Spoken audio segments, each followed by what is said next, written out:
Rich dad poor dad भाग 3। Mic के daddy को मैं अपना अमीर डैडी कहता हूँ। उनके पास इस तरह के 9 सुपर रेस्टोरेंट थे जहाँ पार्किंग के लिए बहुत सी जगह थी। वे 7 से 11 कन्वीनियंस स्टोर के शुरुआती संस्करण थे। पड़ोस के जनरल स्टोर जहाँ लोग दूध, ब्रेड, बटर और सिगरेट जैसी चीज़ें खरीदते हैं। प्रॉब्लम ये थी कि हवाई में एयर कंडीशनिंग नहीं थी और गर्मी के कारण स्टोर्स अपना दरवाज़ा बंद नहीं कर सकते थे। स्टोर्स के दोनों ओर दरवाज़ों को पूरा खुला रखा जाता था ताकि सड़क और पार्किंग की जगह सामने से दिखती रहे। जब भी कोई कार पार्किंग में आती थी तो उसके साथ धूल का गुबार आ जाता था और स्टोर में घुसकर डिब्बों पर जम जाता था। इसलिए हम लोगों की नौकरी तभी तक चलती जब तक कि एयर कंडीशनिंग नहीं हो जाती। 3 हफ्तों तक माइक और मैं मिसेस मार्टिन के पास जाकर 3 घंटे तक काम करते रहे। दोपहर तक हमारा काम खत्म हो जाता था और वे हम में से हर एक के हाथ में 3 छोटे छोटे सिक्के डाल देती थी। उस समय 50 के दशक में 9 साल की उम्र में भी 30 सेंट कमाने में कोई खास खुशी नहीं होती थी। तब कॉमिक्स की कीमत 10 सेंट हुआ करती थी, इसलिए मैं अपनी कमाई को कॉमिक्स पर खर्च कर देता था और घर लौट जाता था। चौथे हफ्ते के बुधवार तक मैंने काम छोड़ने का मन बना लिया था। मैं सिर्फ इसलिए काम करने के लिए तैयार हुआ था क्योंकि मैं माइक के डैडी से पैसे कमाने की कला को सीखना चाहता था। इसलिए मैं 10 सेंट प्रति घंटे की गुलामी कर रहा था। और सबसे बड़ी बात तो यह थी कि उस पहले शनिवार के बाद मैंने माइक के डैडी को देखा ही नहीं था। मैं काम छोड़ रहा हूँ, मैंने लंच के समय माइक से कहा। स्कूल लंच बड़ा निराशजनक था। स्कूल भी उबाऊ था और अब तो मेरे पास शनिवार भी नहीं थे जिसका मैं इंतज़ार कर सकूं, परंतु 30 सेंट के कारण मुझे धक्का पहुंचता था। इस बार माइक मुस्कुराया। तुम किस बात पर हंस रहे हो? मैंने गुस्से और कुंठा से पूछा। डैडी ने कहा था कि ऐसा ही होगा। उन्होंने कहा था कि जब तुम काम छोड़ने का फैसला कर लोगे तब वे तुमसे मिलना चाहेंगे। क्या? मैंने आवेश में पूछा। क्या वे मेरे उबक जाने का इंतजार कर रहे थे? कुछ, माइक ने कहा। मेरे डैडी ज़रा अलग किस्म के हैं। उनका सिखाने का तरीका तुम्हारे डैडी के पढ़ाने के तरीके से बिल्कुल अलग है। तुम्हारे मम्मी डैडी बहुत बातें करते हैं, दूसरी तरफ मेरे डैडी बहुत कम बातें करते हैं। तुम सिर्फ शनिवार तक इंतज़ार कर लो, मैं उन्हें बता दूंगा कि तुमने काम छोड़ने का फैसला कर लिया है। इसका मतलब यह है कि मेरे साथ नाटक खेला गया है? नहीं, ऐसा नहीं है, ऐसा बिल्कुल भी नहीं है। पर शायद हो सकता है डैडी शनिवार को इसके बारे में समझाएंगे तुमको। शनिवार को लाइन में लगकर इंतज़ार करते हुए मैं उनका सामना करने के लिए तैयार था। यहाँ तक कि मेरे असली डैडी भी उनसे नाराज़ थे। मेरे असली डैडी, जिन्हें मैं गरीब डैडी कहता हूँ, ये मानते थे कि मेरे अमीर डैडी बाल श्रम कानूनों का उल्लंघन कर रहे थे और इस पूरे मामले की जांच होनी चाहिए। मेरे पढ़े लिखे गरीब डैडी ने मुझसे ये कहा कि मैं सही तनख्वाह मांगूँ, कम से कम 25 सेंट प्रति घंटा। मेरे गरीब डैडी ने मुझसे कहा कि अगर मेरी तनख्वाह नहीं बढ़ती है तो मुझे तत्काल नौकरी छोड़ देनी चाहिए। और वैसे भी तुम्हें उस घटिया काम की कोई ज़रूरत नहीं है, मेरे गरीब डैडी ने झल्ला कर कहा। शनिवार को सुबह 8 बजे मैं एक बार फिर माइक के घर के उसी पुराने दरवाजे के अंदर घुस रहा था। कुर्सी पर बैठो और लाइन में इंतज़ार करो, माइक के डैडी ने मेरे घुसते ही कहा। फिर वे अंदर जाकर अपने छोटे से ऑफिस में बैठ गए जो बेडरूम के पास था। मैंने कमरे में चारों तरफ देखा परंतु मुझे माइक नहीं दिखा। अजीब महसूस करते हुए मैं उन्हीं दोनों महिलाओं के बगल में बैठ गया जो मुझे 4 हफ्ते पहले ही वहीं पर मिली थी। वे मुस्कुराई और सोफे पर थोड़ी खिसक गई ताकि मैं बैठ सकूं। 45 मिनट गुजर गए थे और मैं उबल रहा था। दोनों महिलाएं उनसे मिलकर तकरीबन 30 मिनट पहले वहां से जा चुकी थी। एक बूढ़ा सा आदमी वहां 20 मिनट बैठा और फिर वो भी वहां से निकलकर चला गया। घर खाली था और हवाई में खुशनुमा सुबह को मैं सीलन भरे अंधेरे लिविंग रूम में बैठा हुआ था और इस बात का इंतजार कर रहा था कि एक लालची और बच्चों को शोषण करने वाला आदमी मुझसे बातें करे। मैं सुन सकता था कि वे फ़ोन पर बातें कर रहे थे, ऑफिस में इधर उधर के काम कर रहे थे और मुझे नज़रअंदाज कर रहे थे।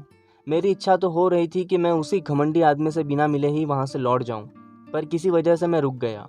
आखिर 15 मिनट बाद ठीक 9 बजे अमीर डैडी अपने ऑफिस से बाहर निकले।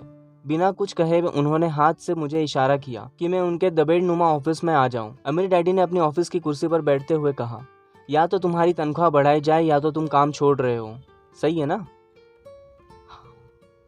हाँ, समझौते के मुताबिक आप अपनी शर्त पूरी नहीं कर रहे हैं, मैंने लगभग आंसुओं से भीगे स्वर में कहा।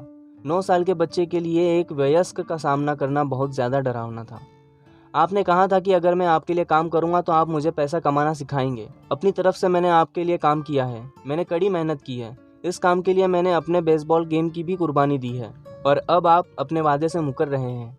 आपने मुझे कुछ भी नहीं सिखाया है। आप धोखेबाज हैं, जैसा शहर के सभी लोग कहते हैं। आप लालची हैं, आप केवल पैसा कमाना चाहते हैं और अपने कर्मचारियों का बिल्कुल ध्यान नहीं रखते। आपने मुझे इतनी देर तक बाहर बिठाए रखा और मेरी ज़रा भी इज्जत नहीं की। मैं एक छोटा सा बच्चा हूँ और आपको मेरे साथ इससे बेहतर बर्ताव करना चाहिए था। अमीर डैडी अपनी कुर्सी पर पीछे झुक गए। अपने हाथों को घुटने तक लाकर उन्होंने मुझे घूरा। ऐसा लग रहा था जैसे वे मेरा विश्लेषण कर रहे थे। बुरा नहीं है, उन्होंने कहा। 1 महीने से भी कम समय में तुम वही भाषा बोल रहे हो जो ज़्यादातर मेरे कर्मचारी बोलते हैं। क्या? मैंने पूछा। मैं समझ नहीं पा रहा था कि वे क्या कह रहे थे और इसलिए मैंने अपना दुखड़ा रोना चालू रखा। मुझे लगता था कि आप अपने वादे पर कायम रहेंगे और मुझे कुछ सिखाएंगे। इसके बजाय आप तो मुझ पर अत्याचार करने लगे। ये तो जुल्म है, सरासर जुल्म है। मैं तुम्हें सिखा तो रहा हूँ, अमीर डैडी ने धीमी आवाज़ में कहा। आपने मुझे क्या सिखाया? कुछ भी नहीं, मैंने गुस्से से कहा। एक बार मैं चंद सिक्कों में काम करने के लिए तैयार हो गया, उसके बाद तो आपने मुझसे बात तक नहीं की। 10 सेंट प्रति घंटे। मैं आपकी शिकायत सरकार से करूँगा। हमारे देश में भी बाल श्रम कानून है। आप तो जानते हैं कि मेरे डैडी सरकार के लिए काम करते हैं।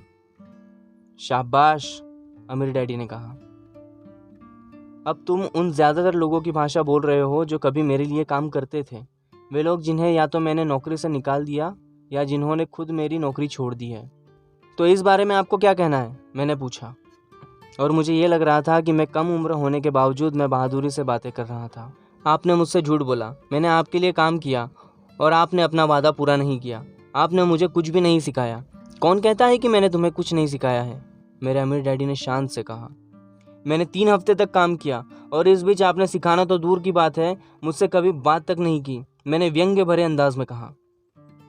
क्या सिखाने का मतलब केवल भाषण या बातचीत ही होता है? अमीर डैडी ने पूछा।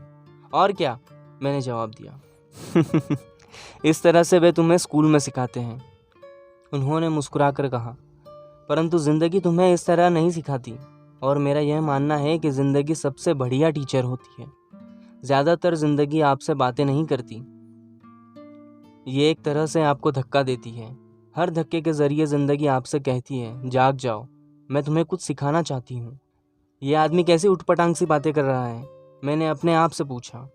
जिंदगी अगर मुझे धक्का देती है तो इसका मतलब यह है कि जिंदगी मुझसे बातें करती है। अब मैं जान चुका था कि मुझे ये काम तत्काल छोड़ देना चाहिए।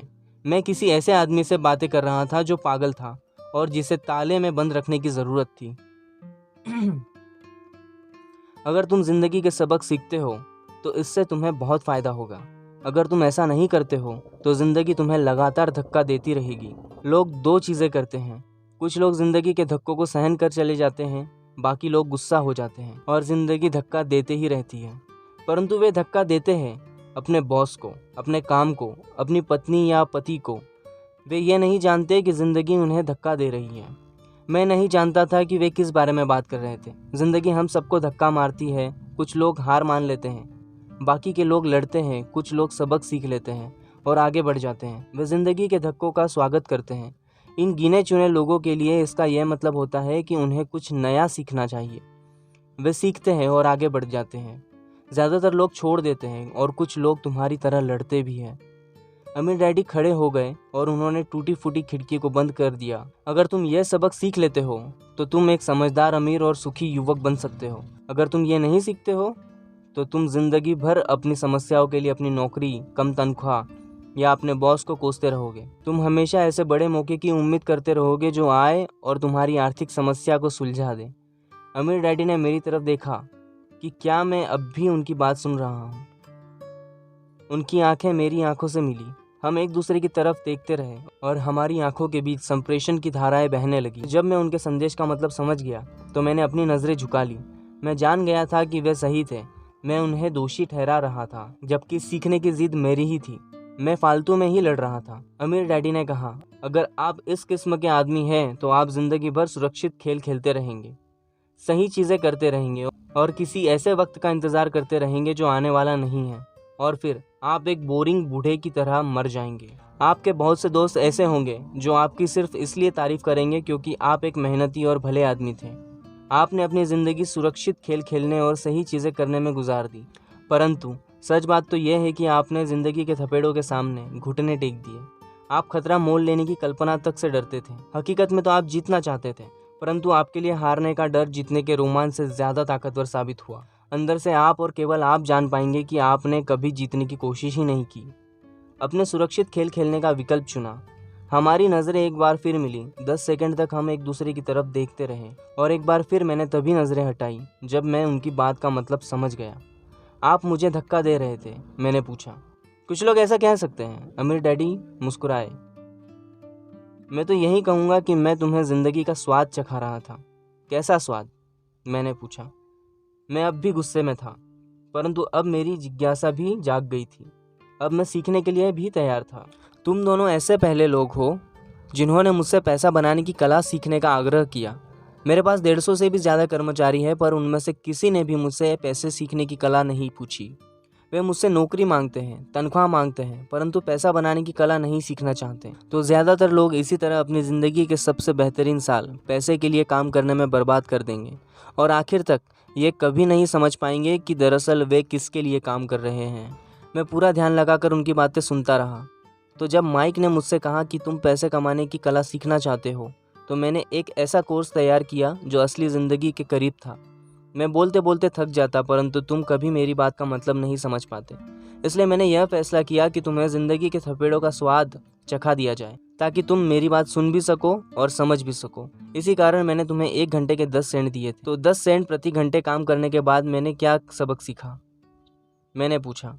यही कि आप घटिया है और आप अपने कर्मचारियों का शोषण करते हैं। अमीर डैडी अपनी कुर्सी की तरफ झुकते हुए जोर से हंसने लगे। जब उनकी हंसी बंद हुई तो उन्होंने कहा, अच्छा होगा अगर तुम अपना सोचने का नज़रिया बदल लो। मुझे समस्या मत मानो, मुझे दोष देना छोड़ दो। अगर तुम सोचते हो कि तुम्हारी समस्या मैं हूँ, तो तुम्हें मुझे बदलना होगा। इसके बजाय अगर तुम्हें लगता है कि तुम्हारी समस्या तुम खुद हो, तो तुम खुद को बदल सकते हो, सीख सकते हो और ज़्यादा समझदार बन सकते हो। ज़्यादातर लोग चाहते हैं कि दुनिया का हर आदमी बदल जाए, बस हम खुद ही नहीं बदलना चाहते। मैं तुम्हें यह बता सकता हूँ कि किसी दूसरे को बदलने से ज़्यादा आसान है कि हम खुद को बदलें। मैं आपकी बात ठीक से समझ नहीं पाया, मैंने कहा। अपनी समस्याओं के लिए मुझे दोष देना छोड़ दो, अमीर डैडी ने अधीरता से कहा। पर आपने मुझे सिर्फ 10 सेंट का ही वेतन दिया, तो तुमने क्या सीखा? अमीर डैडी ने मुस्कुराकर पूछा। यही कि आप घटिया है, मैंने शरारत भरी मुस्कान के साथ कहा। अच्छा, तो तुम ये सोचते हो कि समस्या मैं हूँ, अमीर डैडी ने कहा। वो तो आप ही है और कोई नहीं। खैर, इसी तरीके से सोचते रहो और तुम जिंदगी भर कुछ नहीं सीख पाओगे। अगर तुम्हारा नज़रिया यही है कि समस्या मैं हूँ, तो तुम्हारे पास क्या विकल्प रह जाता है? अगर आप मेरी तनख्वाह नहीं बढ़ाते या मुझे ज़्यादा इज्जत नहीं देते, तो मैं काम छोड़कर चला जाऊँगा। ठीक कहा, अमीर डैडी ने कहा। और ज़्यादातर लोग यही करते हैं, वे काम छोड़कर चले जाते हैं और दूसरी नौकरी की तलाश करते हैं, जहाँ उन्हें बेहतर मौके और ज़्यादा अच्छी तनख्वाह मिले। उन्हें ये गलतफहमी होती है कि नई नौकरी ज़्यादा तनख्वाह से उनकी समस्या सुलझ सकती है। ज़्यादातर मामलों में ऐसा नहीं होता। तो समस्या किस तरह सुलझ सकती है? मैंने पूछा। 10 सेंट प्रति घंटे के हिसाब से तनख्वाह लेकर मुस्कुराते हुए? अमीर डैडी मुस्कुराए। यही बाकी के लोग करते हैं। वे ये जानते हुए भी कम तनख्वाह में काम करते हैं, क्योंकि नौकरी छूट जाने पर उनका और उनके परिवार का पेट कैसे भरेगा। इसलिए मन मानकर वे नौकरी करते हैं और ये सोचकर तनख्वाह बढ़ने का इंतज़ार करते हैं कि ज़्यादा पैसा आने से समस्या सुलझ जाएगी। ज़्यादातर लोग ऐसा ही सोचते हैं और कड़ी मेहनत करते हुए दूसरी नौकरी भी कर लेते हैं, परंतु उसमें भी उन्हें तनख्वाह कम ही मिलती है। मैं फर्श को घूरता रहा। अब मैं अमीर डैडी के सबक को समझने लगा था। मुझे यह एहसास हो गया था कि यह ज़िंदगी का स्वाद है। आखिरकार मैंने ऊपर की ओर देखा और अपना सवाल दोहराया, तो फिर यह समस्या किस तरह सुलझेगी? इस सवाल के जवाब में अमीर डैडी ने मुझे वो बेशकीमती नज़रिया दिया जो उन्हें अपने कर्मचारियों और गरीब डैडी से अलग करता था, और उसकी बदौलत वे हवाई के सबसे अमीर आदमी बनने वाले थे, जबकि मेरे पढ़े लिखे गरीब डैडी जिंदगी भर पैसे की तंगी से जूझने वाले थे। यह एक अद्भुत नज़रिया था जिसने मेरी ज़िंदगी का नक्शा ही बदल दिया। गरीब और मध्य वर्गीय लोग पैसे के लिए काम करते हैं, अमीरों के लिए पैसा काम करता है। मेरे गरीब डैडी ने जो शिक्षा मुझे दी थी, शनिवार की उस खुशनुमा सुबह में उससे बिल्कुल अलग नज़रिया सीख रहा था। 9 साल की उम्र में मैं यह समझ गया था कि दोनों ही डैडी चाहते थे कि मैं सीखूं। दोनों ही डैडी मुझे पढ़ने के लिए प्रेरित करते थे। फ़र्क सिर्फ इतना था कि दोनों के सुझाए विषय अलग अलग थे। मेरे पढ़े लिखे डैडी चाहते थे कि मैं वही करूं जो उन्होंने किया था। बेटे, मैं चाहता हूं कि तुम मेहनत से पढ़ो, अच्छे नंबर लाओ, ताकि तुम्हें किसी बड़ी कंपनी में सुरक्षित नौकरी मिल सके। और ये अच्छी तरह देख लो कि इसमें बहुत से दूसरे लाभ हो। मेरे अमीर डैडी चाहते थे कि मैं ये सीखूं कि पैसा कैसे काम करता है, ताकि मैं इससे अपने लिए काम करा सकूं। यह सबक मुझे जीवन भर उनके मार्गदर्शन में सीखना था, न कि किसी क्लासरूम में। मेरे अमीर डैडी ने मेरा पहला सबक जारी रखा। मैं खुश हूँ कि तुम 10 सेंट प्रति घंटे के हिसाब से काम करने पर गुस्सा हो गए। अगर तुम गुस्सा नहीं हुए होते और तुम ऐसा खुशी खुशी करते तो तुमसे साफ कह देता हूँ कि मैं तुम्हें नहीं सिखा सकता। ये जान लो कि सच्ची शिक्षा में ऊर्जा, प्रबल भावना और जबरदस्त इच्छा की जरूरत होती है। गुस्सा उस फॉर्मूले का एक बहुत बड़ा हिस्सा है, क्योंकि प्रबल भावना में गुस्से और प्रेम का संबंध होता है। जब पैसे की बात आती है तो ज्यादातर लोग सुरक्षित रास्ता खोजते हैं, इसलिए प्रबल भावना उन्हें राह नहीं दिखा पाती। उन्हें राह दिखाता है उनका डर।